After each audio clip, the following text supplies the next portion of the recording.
For more resources, visit rymonline.org.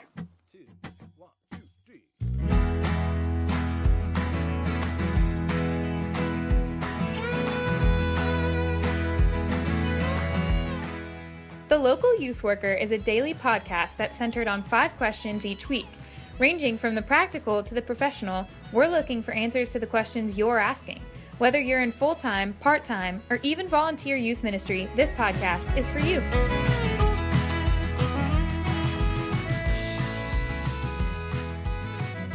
Hello everyone, this is John Parrott, and you're listening to The Local Youth Worker, a daily podcast presented by Reformed Youth Ministries. If you're new to the show, I'll ask our guests 5 questions each day, and our podcast will center on one question, focus on one question each day. We might have some sub-questions and follow-up questions, but we want this to be a brief podcast that gets to the point and concise answers to questions you're probably asking. Today's guest is Reverend Nate Smith. Nate, welcome to the show. Thank you. Glad to be here. Thanks for having me. Thanks for making the time. He is the associate pastor at River Oaks Presbyterian Church in Germantown, Tennessee. And is that the exact title that you go by, or is it associate to families? That's it. Yeah. Okay, yeah. Good to have you. And we ask 5 basic questions of youth workers typically, but we're going to go in a little different direction today with Nate. And so before we actually get into the question, why don't you just tell us where you're from originally, your family, children, all that Yeah, so I originally grew up in Denver, Colorado, and moved around about every 3 to 7 years. My father was a Southern Baptist minister. Got married to a young lady in Texas, and we've had 4 kids, and our oldest is now in high school, which is crazy. Yeah. So when I went into ministry right out of seminary. Went to seminary a year after getting out of college, so just kind of been in ministry my whole life. Yeah. And where did you go to seminary again? Went to Covenant Seminary in St. Louis, Missouri. That's right. Okay. Good deal. Well, as I said, we're going in a little bit of a different direction today with the podcast. And so really, my first question is, Nate, would you mind just sharing your story with us? I know we've had you come and speak at our church about some of this. And Yes. So I'll just let you answer that. I'd be glad to. Yeah, so I grew up in a Christian home. My dad was a pastor. Mom and dad were both Christians, believers, and grew up hearing the good news, the gospel.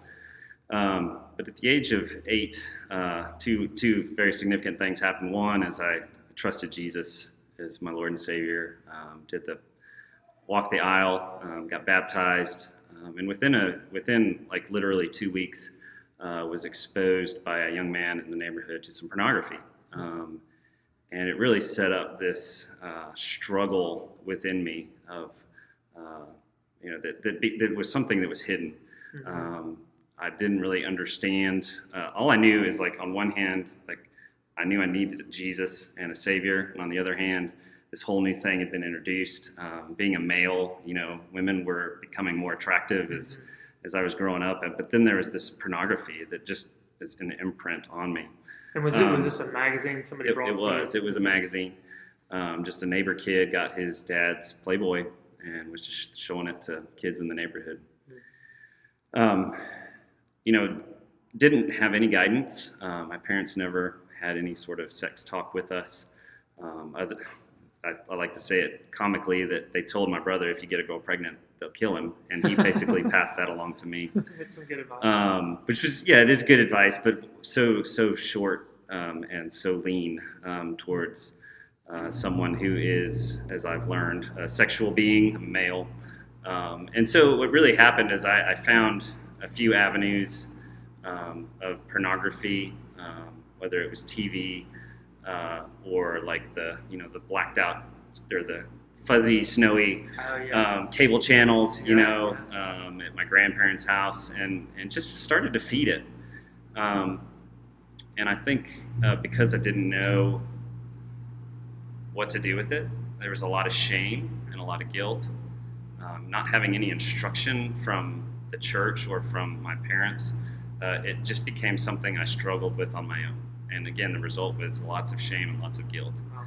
And I can remember in junior high and high school, just very dark moments, thinking, like, if I get discovered, I'm going to be like publicly humiliated, and I'm the only one who has this problem. Yeah. And again, there was just no talk. There was no discussion. There was no conversation from adults about it. And I remember one time I finally kind of opened up to my dad, because our youth pastor did mention the word lust, and I started to figure out, I have a lust problem. And I remember asking my dad about it, and he just kind of gave an answer of like, yeah, you shouldn't do that. And that didn't help. I just brought more shame and more guilt. But God in his goodness sent me to Texas A&M, just providence of moving and whatnot. Ended up at Texas A&M University. And after a fall of trying to be in the cadet corps, I got out of that really due to like just this legalism that I had formed. So, a lot of times when you can't fix yourself, you just try to control your outward circumstances. And I got really good at thinking that I was okay with God because I didn't drink or smoke. I didn't ever have sex with my girlfriend or anything like that. And the cadet corps college really just brought my legalism to visibility. Wow. And I couldn't handle the result of that. So I got out of the cadet corps, and literally the day that happened, 2 guys from Campus Crusade met me and shared the gospel with me. And I got the answers right. But the answer that followed after, Jesus is my Savior and I'll go to heaven to be with him, they said, well, are you sharing that with anybody? And I had to humbly just be like, no, I'm not. Like, I'm sharing with people how bad they are and that they don't do the right thing. They're not following God's rules. But I didn't share the gospel. And the group of men that came around me in Campus Crusade started to talk about sex, started to talk about pornography, and started to talk about lust. And they talked about it in a way that inserted God's grace into it. That I am a man, I have desires, I'm a sexual creature, that I want to be with a woman, that I want to have sex is a good thing. And yet the context, especially pornography, it's killing me. It's literally killing my soul and my desires for God and for good. And my response of legalism is especially ugly. And so the gospel of grace just really began to rescue me in college. And just weekly hanging out with guys my age and also these older men who admitted to their struggle and were honest was so refreshing. And I really started to rest for the first time, I think, in this area. Now I wasn't all of a sudden like free of the struggle. I didn't stop looking at porn all of a sudden and never desiring to look at it again. But I started to struggle in the light and to fight back with grace as opposed to law. And so the struggle continued, and I went on into seminary, and it continued there. And before I went to seminary, I got engaged.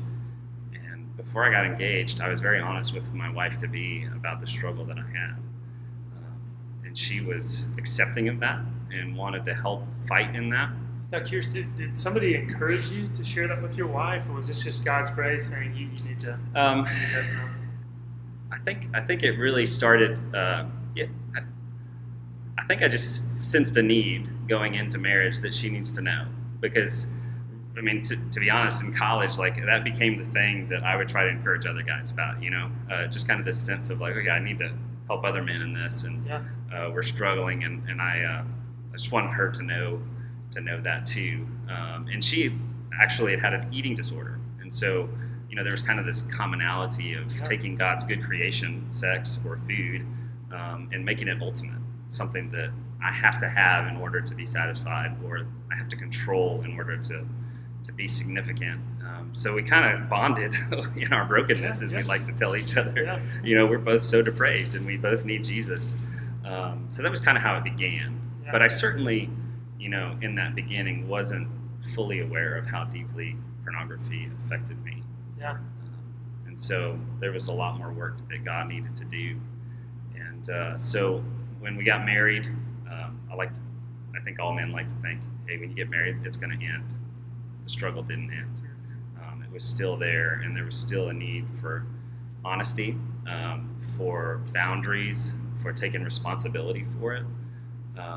And that's where I really had to come clean with my wife about some just deeper heart things, and understanding I think what I really came to see was that God is my ultimate satisfaction, not sex with my wife. All of this is just a picture of the intimacy that I'm to have with Christ. And so I really needed sex to be taken out of this ultimate, like it is the goal, and put as it's a gift. Yeah. It's not nothing, it's not everything. It's a profound thing, but ultimately it all points to Christ. And that's, again, just another step in growing to be more like Jesus and putting things in their right place. But I'm here today to tell you the struggle hasn't ended.